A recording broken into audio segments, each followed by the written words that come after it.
Hey guys, it's been a while since I've done one of these, and I know I'm not really on time with it. It's been a minute since the system's been out, but we decided to get a PS5 for the family, and I thought I'd just open it and share that experience with you. And sharing it with us is my boy Silas. Yes, and this is pretty good because people have jacked up the price of the PS5, which has been crazy how much Yeah, they're selling and it the for. way I actually was able to get it for normal price, the manufacturer suggested retail, is Sony sent me an invitation in the email, and they gave me a time slot and said that if I logged on, don't lift this flap, at the right time, then if they had them in stock, which they did, I could order one, and only one. And they would also give free shipping if I added any extra items. So the extra item that I got to get the free shipping was something we need anyway, which is in there, which is the red controller. So here it is, my PlayStation packing list, PS5, one ordered, one shipped. And I had the choice, or I did at the time, had the choice of the model that has the Blu-ray disc drive, or you can get the digital only copy. I decided to get the one that comes with the actual hard drive. And something interesting I found out when I was reading about it, waiting for it, after I'd already ordered it, is that I didn't know that it was backwards compatible with PlayStation 4 games. So that's pretty cool, because I don't have a huge library of PlayStation 4 games, but the ones that I do have, I do enjoy. So that's always a cool thing, and they make that possible. There is the box, and it is a big box. So you can do 8K, 4K 120, HDR.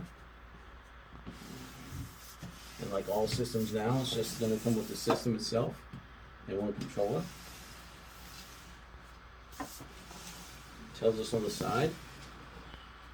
The console, wireless controller. It comes with a base, HDMI cable, power cord, USB cable, printed materials, and Astro's Playroom pre-installed game.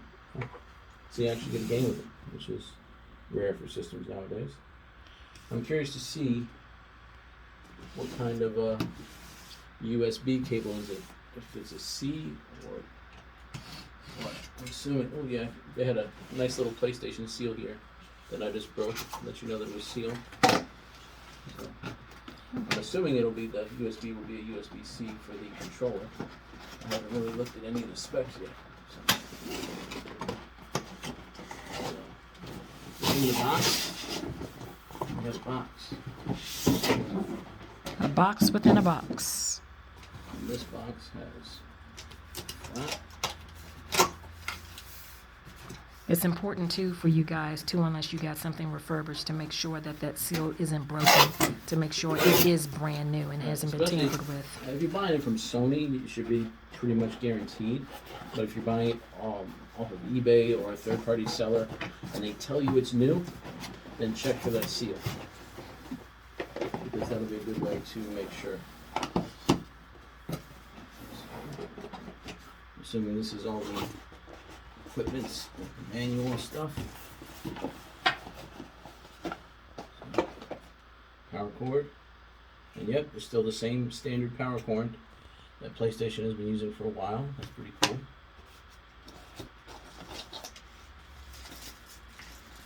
Nice compartmentalized box. Little wrapping. Remote control has a nice weight to it. Yep, and it's a USB-C. And it still has the plugs in the front like the PlayStation 4 controller has. Nice. The PS button is actually just a PS now, instead of a circle that says PS. It has the touchpad up here. Has a D-pad, so it's basically the same configuration, and it still has all the same buttons. And they took the names off the buttons here, but I'm assuming it'll be the same thing. This looks like it has a menu icon right there. And then this has 3 little lines going like that. And then once it's on and charged and stuff, I'm assuming this will light. It doesn't have the light in front though, like the PlayStation 4, so I'm curious to see how that works.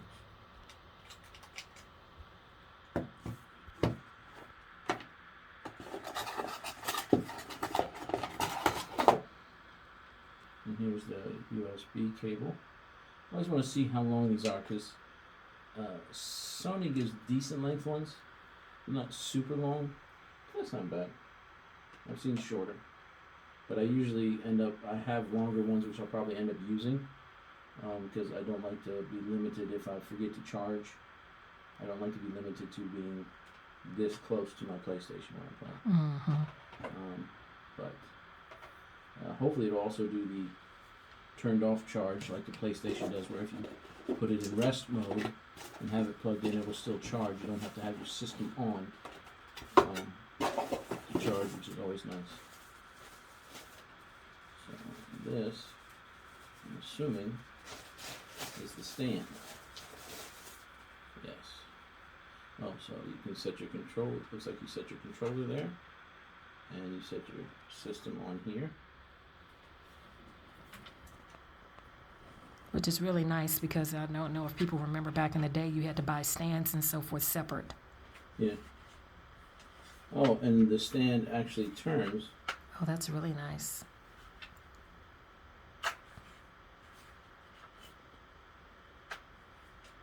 Oh, and it comes with a little screw inside here, and you can take that out. And when you turn this the right way, you can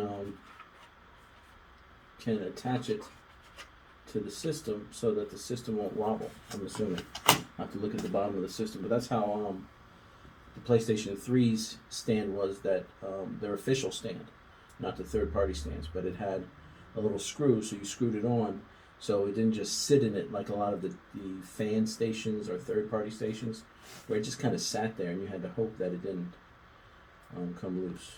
And that's really good too because you know it's actually directly from the manufacturer. Mm-hmm. Again, not a horrible length for the HDMI, but again, I do like mine to be a little longer, so I have one that I might use if this doesn't work. Mm-hmm. But it's good that they give you the one. And I think, yeah, that's it for that, except for the manuals. PlayStation Quick Start Guide and the Safety Guide. The Quick Start Guide, I'm wondering if it's that long because of the multiple languages. But if this is, yeah, so there, it looks like Spanish. Yeah. So the actual English part only goes up to page 13. So all the other pages are French and Spanish. Yes. And if you've used other systems, I'm pretty sure most of these things are going to be the same. Nothing like whoppingly brand new. So you can, apparently the stand lets you use it in the vertical position, so upright, up and down, like a Y-axis, or the horizontal position, where it's laying on its side, and that's what that hook would be for. The hook helps you when you're putting it in position, if it's horizontal or vertical. And I think that's nice, especially if it's horizontal. You know, well, if it's straight up and down, it's really very nice to have it like that, especially for safe-wise, not safe-wise, but for storage-wise. You know, if you live in a small apartment or depending on how big your entertainment center is or TV is or whatever, to be able to do it and use it safely for that.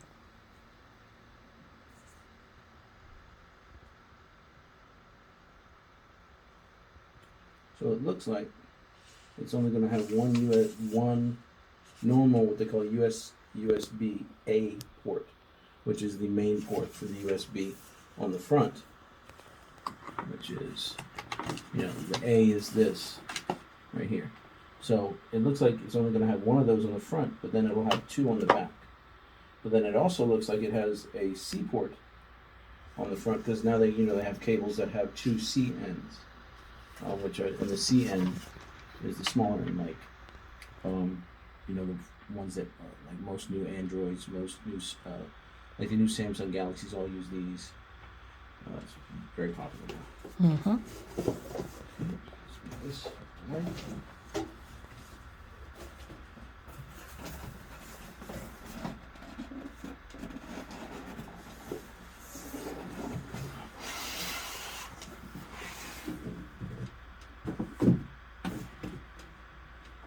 That. It's empty.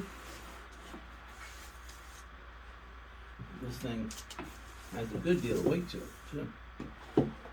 It almost reminds me, just looking at it, the weight of when the first, I think PS3 came out. Oh, the original fat 60 gig? Yeah. Yeah, that was. She was a monster. Now, part of the reason that was so big is that it came with everything: 4 USB ports, 3 different memory card slots, a Wi-Fi adapter built in, the 60 gig hard drive built in.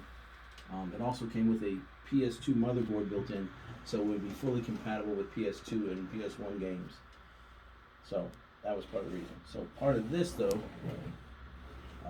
and again, since I got the disk drive one, that's there. And yes, there's the USB-C slot right there. So if you have a double-ended USB-C cord, that can be used there, or the traditional USB-A, which would then allow you to plug in your controller for charging it or pairing with the system. And I'm assuming, yep, just like almost all PlayStation controllers, they have the reset there. So if you ever need to reset your controller for whatever reason, that little tiny pinhole there, you stick something sharp in there, something small, like a needle. Most pens are actually too big for that. So it would have to be a needle, the paper clip, unfold it. Yeah, you like can that. even get one of those thin screwdrivers and gently It do has to it be in there. really, really, really thin. Then for maybe eyeglasses or something like that, Yeah. possibly. And then you put it in there, and you'll feel it touch something when you'll feel the tension on it, but it'll give, just like when you push a button, you'll feel that click in. Hold it for 3 to 5 seconds and release, and that'll reset the controller. So if it's just anything made by man will sometimes need to be reset. I found. I don't think there's anything I've ever owned electronically that I didn't have to reset at one time or another. And things like definitely like your phone should often be reset, because the cache that we use now for data tends to fill up quickly. So that's the front. This drive looks like the power, eject, 2 ports, and it's got this design right here, so this air circulation comes through here. That's really nice and very important. And then on the back it has all these fans, spaces for fans. There's the power outlet, HDMI, a LAN cable, so if you want to hardwire your internet instead of doing it wirelessly, which is good if you're really into gaming. You want a really firm connection, strong connection. And then again, like I said, there's 2. I saw in the diagram that there's 2 of these traditional USB ports back here.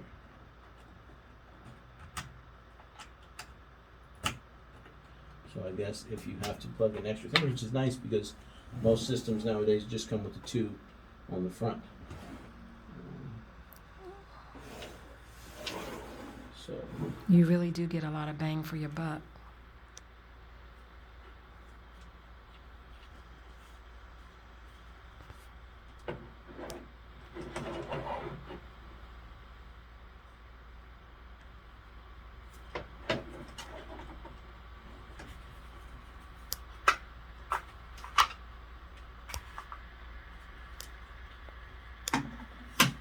let's see how this works.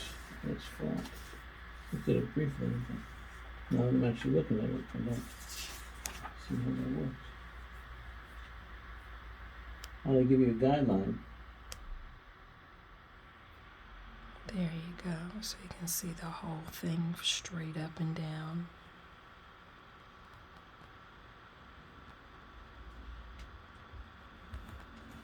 So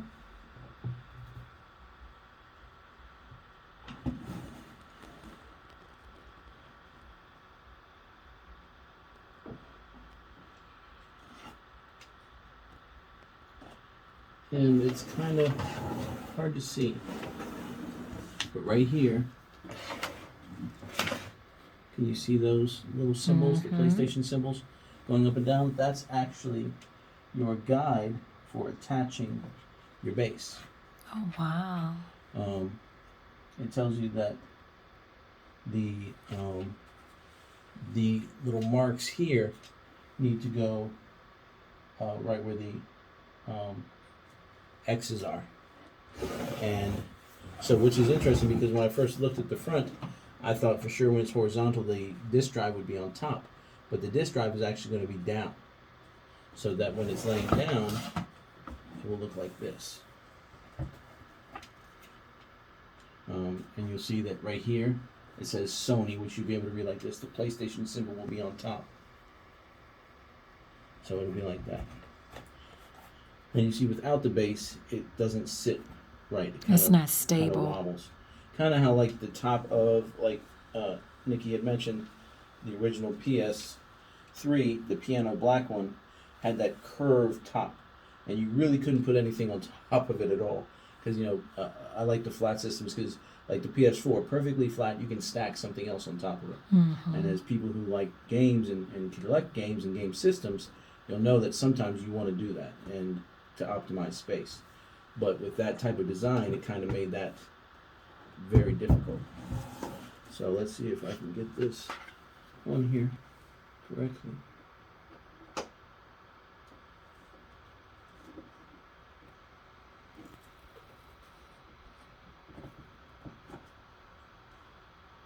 Very sleek design, very futuristic design. Big steps from the PS1, PS2, PS3, PS4 even. Very modernized. And even though it's large, again, the good thing is that airflow that is able to circulate around it, and how it's sturdy even on its side right there because of the design of it. So, just like it said, you just kind of slide it on there. And it doesn't like clip on, it just, the pressure, these two little things just hold it in place. There's nothing to screw on, nothing like that. Once you do that, that's done.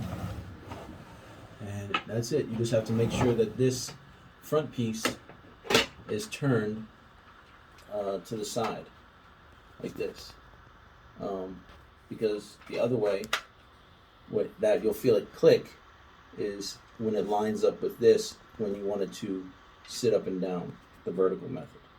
But I'm almost positive we're going to have ours like that. So we're going to turn this, put it back on real quick, and see how it looks in the horizontal position with this one as a stabilizer.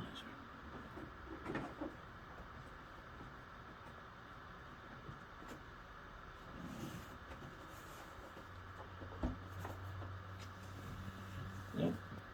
So it actually, most of the system doesn't even touch, none of the system actually touches anything when it's in this mode, except for that little base that they give us. This is like that, so that's interesting.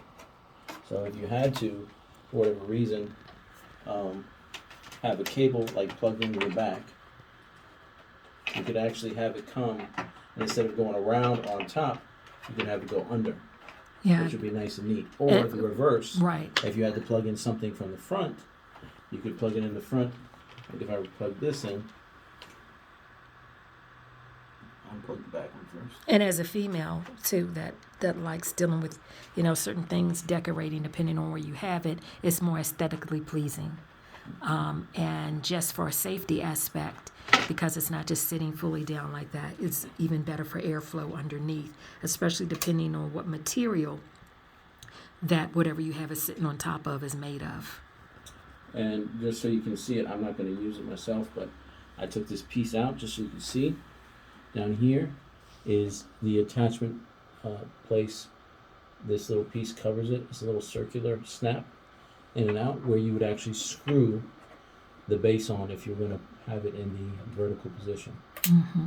And you just can take your fingernail or any little thing, pop it right out, and you just save this. I think it actually has a little thing where you can click it in to save it on there, in case you ever change your mind and want to put that back on. But it has vents here as well as this, the back and the front, and the side of it. So that's pretty cool. It is definitely a attractive machine. It's interesting that the top has this curved design to it to try to make it look a little more futuristic.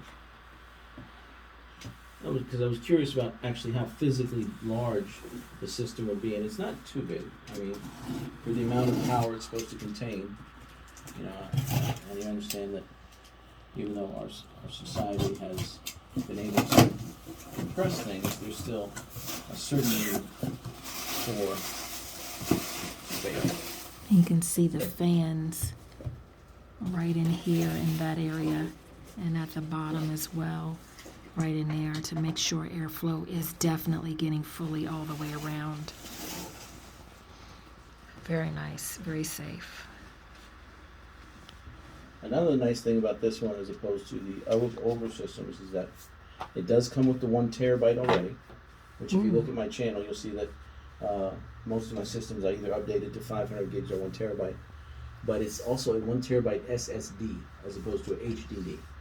And the S1 is a solid state drive SSD, and what it means is that it gets accessed much faster, as opposed to the HDD, which also has more tendency to break down and get scratched, because the HDD is basically a disk that gets read, a hard disk drive, and if that gets scratched or damaged, then you can lose memory sectors and have to reformat. If that fixes it, sometimes it doesn't, and so you can lose things permanently or have corruption. That's much less common with the solid state drive. They're much more expensive, but they, again, faster, last longer, and create less heat for the system. And you mentioned before that you chose the Blu-ray, which of course means that you can get it without it. Without the, it's $100. I think it's $100 less if you get it without the Blu-ray disc drive. But again, like I said, then you would be forced to only play digital games. And now that's not necessarily a bad thing if that's the option for you. But I have a Blu-ray. I like Blu-ray movies. I have PlayStation 4 games I'd like to play, and if there's a big game that comes out, I don't necessarily want to take up a large chunk of my hard drive just for the game. Now, true, it may download some, but if you have that disc, it's not going to download everything, which it'll use the disc in tandem with what is downloaded to create a faster, better experience, and not eat all your hard drive. That too, and if there's a collector's edition of something, can make a difference too. Ooh, I see that nice seal on that too. Yeah. And I got excited to get the red one, so this will be mine. I got this for myself to go with the system. They had different colors. They actually had different skins that you could snap on and off or cover it, but I'm not doing that right now. They had black, they had red, and I think they had some other choices. And knowing Sony, they'll probably come out with more, and third parties will probably come out with some later on, but I'm happy with the white for right now. And there's that seal that's broken. The regular tape as well.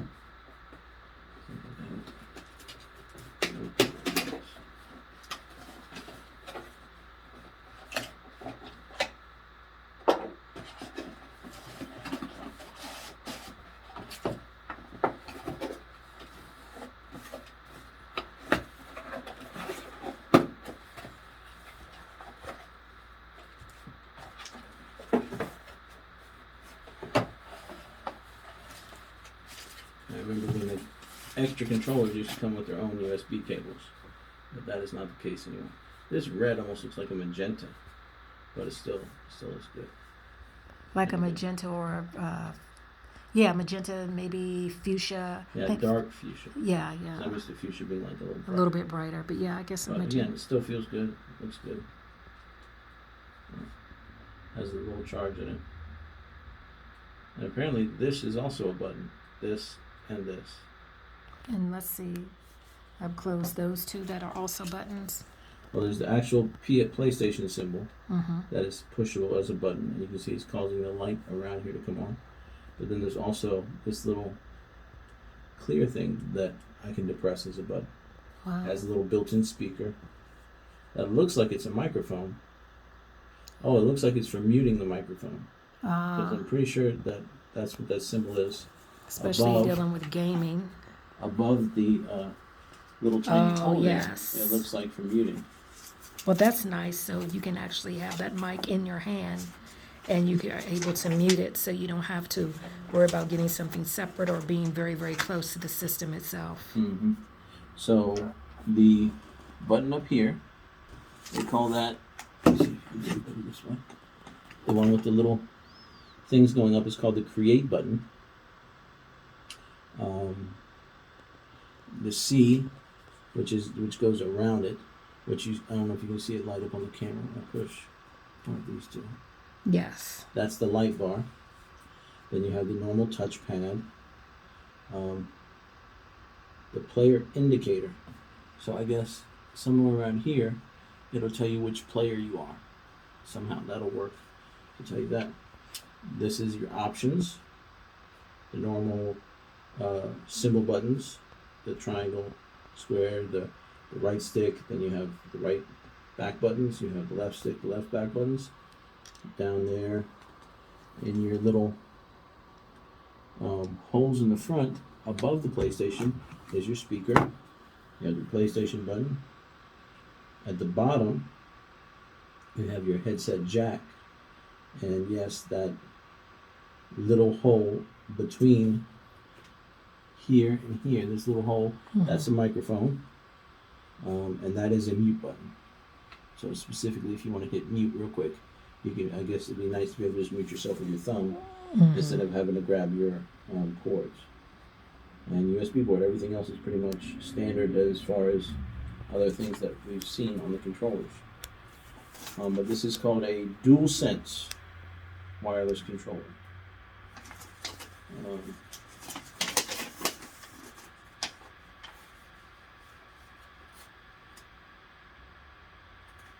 And just like the other ones, you have to connect it with the cord plus the PlayStation button to sync it. And that's about it. It only says DualSense.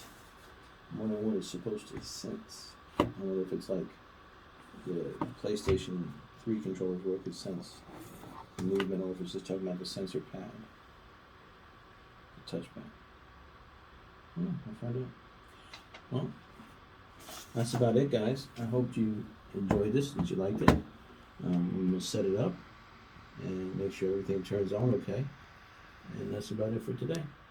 You guys have a great day. Jesus bless you, and good game. Bye-bye.